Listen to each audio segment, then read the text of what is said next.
Breaking news. Iran ఓడరేవులను విజయవంతంగా దిగ్బంధించామని America central command ప్రకటించింది. ముఖ్యంగా హార్మోజ్ జలసంధితో పాటు కీలక ప్రాంతాల్లోనూ జలమార్గాల్లోనూ అమెరికా దళాలు మోహరించినట్టుగా చెప్పింది.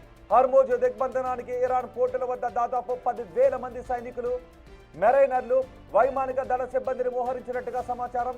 దిగ్బంధనం ప్రారంభమైన 36 గంటల్లోనే ఇరాన్ నుంచి వెళ్లే వాణిజ్య నౌకలను అమెరికా దళాలు అడ్డుకున్నట్టుగా తెలుస్తోంది. సముద్ర మార్గం ద్వారా జరిగే అంతర్జాతీయ వాణిజ్యంపైనే ఇరాన్ ఆర్థిక వ్యవస్థ ఎక్కువగా ఆధారపడి ఉంది.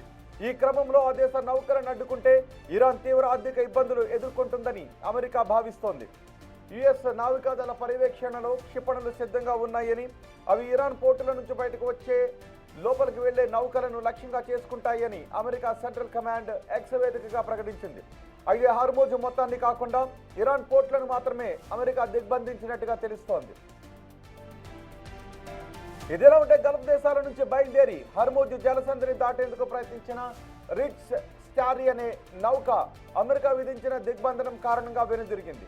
ఈ నౌక 2.5 లక్షల బ్యారెళ్ల చమురును యుఏఈలో నింపుకుని బయలుదేరిందని షిప్పింగ్ డేటా వెల్లడించింది. దిగ్బంధనం తొలి రోజు ఇరాన్ నుంచి బయలుదేరిన 8 నౌకలలో చైనాకు చెందిన ఒక ట్యాంకర్ కూడా ఉన్నట్టు సమాచారం.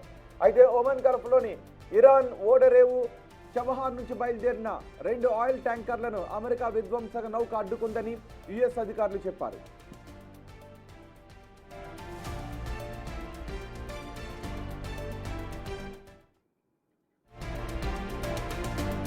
Breaking news. హార్మోజ్ వద్ద ఉద్రిక్తత కొనసాగుతోంది. ఇరాన్ నుంచి వచ్చే నౌకలతో పాటు ఆ దేశ పోర్టుల వైపు వెళ్లే నౌకలను అడ్డుకుంటామని అమెరికా వార్నింగ్ ఇచ్చింది.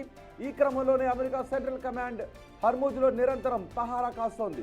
ఇరాన్తో సంబంధం ఉన్న ఒక్క నౌకను కూడా హార్మోజ్ను దాటించే ప్రసక్తే లేదు అని చెబుతోంది. అయితే హార్మోజ్ జలసంధి దగ్గర పరిస్థితి మాత్రం భిన్నంగా ఉన్నట్టుగా తెలుస్తోంది.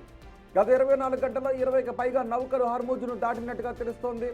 ఈ మేరకు వాల్ స్ట్రీట్ జర్నల్ కథనాన్ని ప్రచురించింది.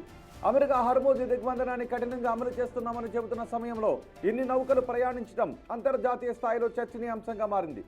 సాధారణంగా తటస్థ దేశాలకు చెందిన నౌకలను అమెరికా దళాలు తనిఖీ చేసి పంపిస్తున్నాయి. అయితే ఇరాన్ ప్రమేయం ఉన్న నౌకలు కూడా ఈ రద్దీలో బయటపడ్డాయా అనే అనుమానాలు వ్యక్తమవుతున్నాయి. మరోవైపు కొన్ని నౌకలు ట్రాన్స్పాండర్లను ఆపేసి ప్రయాణిస్తున్నాయని, ఇది అమెరికా నిఘాకు సవాలుగా మారిందని రక్షణ రంగ నిపుణులు అంటున్నారు. అమెరికా ఎన్ని ఆంక్షలు విధించినా తమ దేశ షిప్పింగ్ను ఎవరూ ఆపలేరు అని ఇరాన్ సవాల్ విసురుతోంది. అవసరమైతే గల్ఫ్ ప్రాంతంలోని ఇతర ఓడరేవులను లక్ష్యంగా చేసుకుంటామని వార్నింగ్ ఇచ్చింది. నౌకల రాకపోకలు కొనసాగుతూ ఉండటంతో అంతర్జాతీయ మార్కెట్లో ముడి చమురు సరఫరాపై ఉన్న ఆందోళనలు స్వల్పంగా ముఖం పట్టాయి.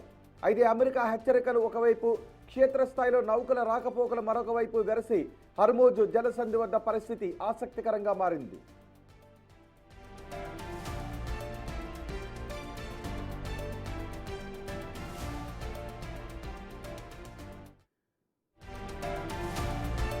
పశ్చిమాసియాలో యుద్ధం ముగింపు కోసం ప్రపంచ దేశాలన్నీ ఆశగా ఎదురు చూస్తున్నాయి. ఇస్లామాబాద్ వేదికగా జరిగిన శాంతి చర్చలు విఫలం కావడంతో రెండో దఫా చర్చలపై అందరి దృష్టి నెలకొంది. అటు అమెరికా, ఇటు ఇరాన్ సైతం చర్చలకు సిద్ధంగా ఉన్నాయి. అయితే చర్చలు మళ్లీ ప్రారంభం కావాలంటే 2 షరతులు అంగీకరించాల్సిందేనని అమెరికా అంటోంది. హార్మోజ్ జలసంధిని పూర్తిగా తెరవాలని, చమురు రవాణాకు అత్యంత కీలకమైన ఈ మార్గాన్ని ఇరాన్ వెంటనే పునరుద్ధరించాలని అమెరికా డిమాండ్ చేస్తోంది. దీంతో పాటు చర్చల్లో పాల్గొనే ఇరాన్ ప్రతినిధి బృందానికి ఏ ఒప్పందాన్నైనా ఖరారు చేసేందుకు ఇస్లామిక్ రెవల్యూషనరీ గార్డ్ అనుమతించే అధికార పత్రాలు ఉండాలని అంటోంది. ఈ 2 షరతులకు అంగీకరిస్తేనే రెండో దఫా చర్చలు జరుగుతాయని అమెరికా పట్టుబడుతోంది. ఏప్రిల్ 7వ తారీఖున ప్రకటించిన 2 వారాల కాల్పుల విరమణ వచ్చే వారంతో ముగియబోతోంది. ఈలోపే చర్చలు జరిపి ఒక ఒప్పందానికి రావాలి అని ఇరుపక్షాలు భావిస్తున్నాయి. గతంలో ఇస్లామాబాద్లో జరిగిన చర్చలు విఫలమైనప్పటికీ రెండో దఫా చర్చలకు సిద్ధమని అమెరికా అధ్యక్షుడు ట్రంప్ ఇప్పటికే స్పష్టం చేశారు. అయితే ఆ చర్చలు ఎక్కడ జరుగుతాయి అన్న విషయంపై ఇంకా క్లారిటీ రాలేదు. ఒకవైపు చర్చల ప్రయత్నాలు జరుగుతున్నా మరోవైపు అమెరికా ఇరాన్పై ఒత్తిడి తగ్గించడం లేదు. ఇరాన్ చమురు ఎగుమతులను అడ్డుకోవడానికి అమెరికా నౌకాదళం హార్మోజ్ జలసంధిలో దిగ్బంధనాన్ని కొనసాగిస్తోంది. దీనికి ప్రతిగా తమ నౌకలను అడ్డుకుంటే పర్షియన్ గల్ఫ్లోని ఇతర దేశాల ఓడరేవులపై దాడులు చేస్తామని ఇరాన్ హెచ్చరించింది. దీంతో హార్మోజ్ దగ్గర ఉద్రిక్తత కొనసాగుతోంది. ఇదిలా ఉంటే యుద్ధం హార్మోజ్ దిగ్బంధనం వల్ల ఇప్పుడు ప్రపంచ ఇంధన సరఫరాకు ఆటంకం కలుగుతుందని పలు దేశాలు ఆందోళన వ్యక్తం చేస్తున్నాయి. ఉద్రిక్తతలు తగ్గించేందుకు దిగ్బంధనం అంశంపై పునరాలోచన చేయాలి అని సౌదీ అరేబియా అమెరికాను కోరింది. మరోవైపు చైనా సైతం తక్షణ కాల్పుల విరమణ జరగాలని, గ్లోబల్ ట్రేడ్ను దెబ్బతీయొద్దని విజ్ఞప్తి చేసింది.